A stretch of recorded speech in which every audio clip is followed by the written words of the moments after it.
The wrench slipped from Jackson's grease-stained fingers as the blast doors of his repair bay exploded inward. Metal fragments scattered across the concrete floor of Nexus Station's lower district, and through the smoke stepped a figure that made his blood run cold. Emma Varthak, daughter of Warlord Cronus, heir to the hegemony's most brutal military dynasty. Her crimson scales caught the harsh fluorescent light, and her forearms moved with the deadly grace Jackson remembered from classified briefings. 2 held plasma rifles. The other 2 gestured dismissively at her entourage of armored soldiers. "Leave us," she commanded in perfect standard, her voice carrying the authority of someone born to rule star systems. Jackson wiped his hands on his coveralls, keeping his movements slow and deliberate. 5 years of playing the simple mechanic had made the act second nature, but every instinct screamed that his cover was blown. "Shop's closed, lady," he said, affecting the gruff tone of a working-class spacer. "Come back tomorrow if you need repairs." Emma's mandibles clicked, the Varketh equivalent of laughter. Jackson Torres, formerly Agent Phantom of Earth Intelligence Division 7. 43 confirmed kills, including my uncle General Thakmor during the siege of Kepler Station. The ghost who ended the hegemony's advance into human space. The pretense fell away like shed skin. Jackson's posture straightened, his casual slouch replaced by the coiled tension of a predator. His hand drifted toward the plasma cutter on his workbench. Not much of a weapon, but he'd made do with less. "That man died 5 years ago," Jackson said quietly. "Did he?" Emma stepped closer, her rifles never wavering.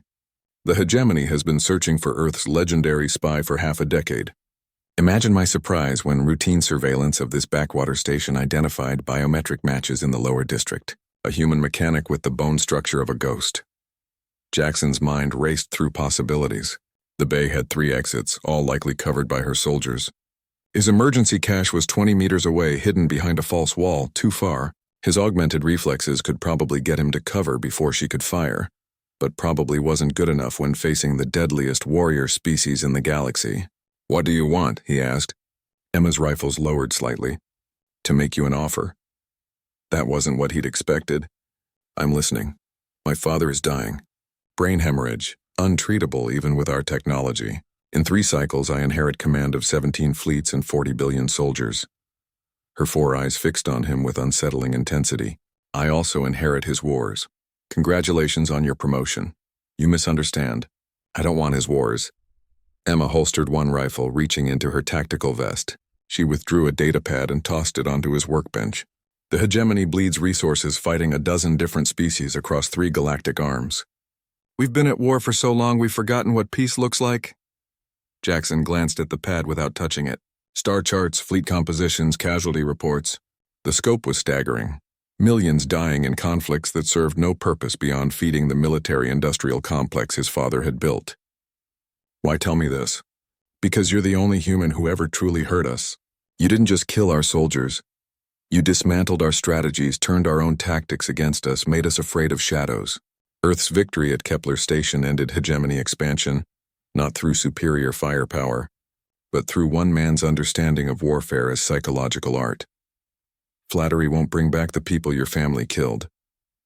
Emma's scales darkened, a sign of emotional stress. 30 billion dead across all fronts in the last decade. Humans, Varketh, Zelani, dozens of others. My father calls it glorious.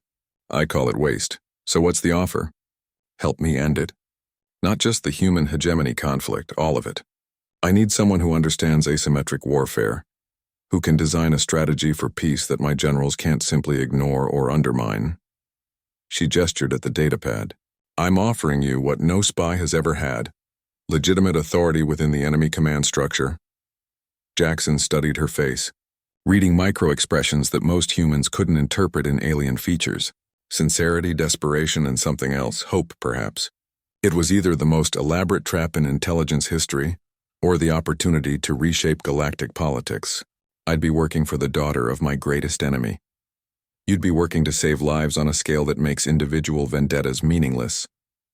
And if I refuse? Emma's rifles rose again, but her stance lacked conviction. Then I return to my ship, report that Jackson Torres remains dead, and let the galaxy burn while I play the dutiful warlord. You're asking me to trust someone whose family ordered the orbital bombardment of civilian colonies. I'm asking you to Trust that some cycles of violence can be broken. Her voice softened slightly. My father's way leads to endless war. Your way, the ghost's way, might lead to something better. Jackson picked up the data pad, scrolling through tactical assessments and fleet deployments. The information was genuine, too detailed and current to be fabrication. If Emma was lying, she was risking enormous security breaches for the deception. The ghost stays dead, he said finally. Whatever we do, Jackson Torres remains a simple mechanic on Nexus Station. Agreed. And I want full access to hegemony intelligence networks. If I'm designing strategy, I need complete operational awareness. Done. Jackson set down the pad and extended his hand, a human gesture of agreement that Emma might not recognize. She stared at it for a moment, then carefully reached out with one of her smaller secondary arms. Welcome to the revolution, Ghost. As they shook hands, Jackson wondered if he was making the greatest mistake of his career, or finally finding a war worth fighting. Either way, his quiet retirement was over. The galaxy was about to discover what happened when humanity's deadliest spy decided to wage peace.